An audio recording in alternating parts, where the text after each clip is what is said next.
JM టీవీకి subscribe చేయండి, like చేయండి, షేర్ చేయండి.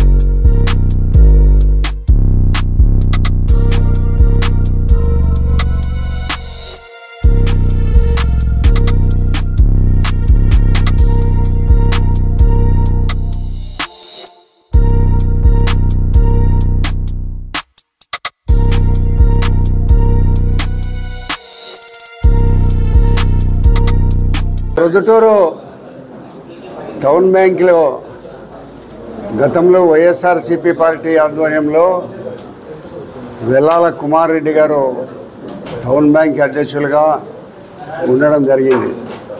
ఆ సంగతి మీకు అందరికీ తెలుసు.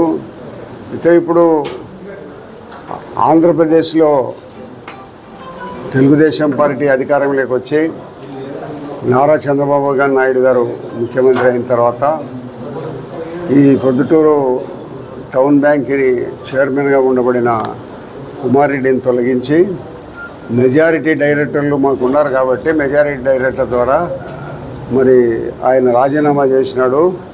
ఆ రాజీనామా ప్లేస్లో ఈరోజు అందరూ కలిసి డైరెక్టర్లందరూ కలిసి బొగ్గుల వెంకట సుబ్బారెడ్డి అని ఆయన్ను ఏకగ్రీవంగా టౌన్ బ్యాంక్ అధ్యక్షునిగా ఎన్నుకోవడం జరిగింది.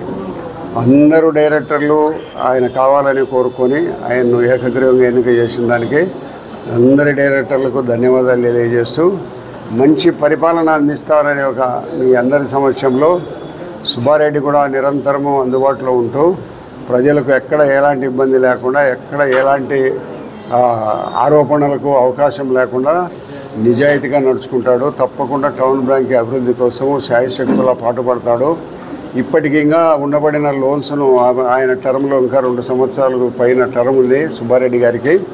ఆ 2-2.5 సంవత్సరం కాల పరిమితిలో ఇంకా టౌన్ బ్యాంక్ వ్యాపారాన్ని అభివృద్ధి చేసి బ్యాంక్ అభివృద్ధి కోసం నిరంతరం కృషి చేస్తాడని తెలియజేస్తూ ఈ మొట్టమొదట తెలుగుదేశం పార్టీ అధికారంలోకి వచ్చిన తర్వాత కడప జిల్లాలో ఈ టౌన్ బ్యాంక్ వైఎస్ఆర్సీపీ అధ్యక్షుని తొలగించి ప్రొద్దుటూరులో తెలుగుదేశం పార్టీ అభ్యర్థి అయిన బొగ్గుల వెంకట సుబ్బారెడ్డిగా చేయడం కడప జిల్లాలో మొట్టమొదటిగా జరిగింది.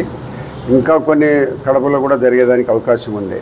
కాబట్టి ప్రజలందరూ అధికారం కోల్పోయిన వాళ్లకు ఇంకా మనకు పదవి ఉంచాల్సిన అవసరం లేదు వైఎస్ఆర్సీపీ పార్టీకని డైరెక్టర్లందరూ నిర్ణయించుకొని సుబ్బారెడ్డిని అందరూ ఏకగ్రీవంగా ఎన్నిక చేసుకునే దానికి ప్రజలకందరికీ ధన్యవాదాలు చేస్తూ ప్రజలకు హితోధికమైన సేవలకు అందుబాటులో నిరంతరము పనిచేస్తాడని మేము హామీ ఇస్తున్నాం. ఆయన కూడా హామీ ఇస్తాడు.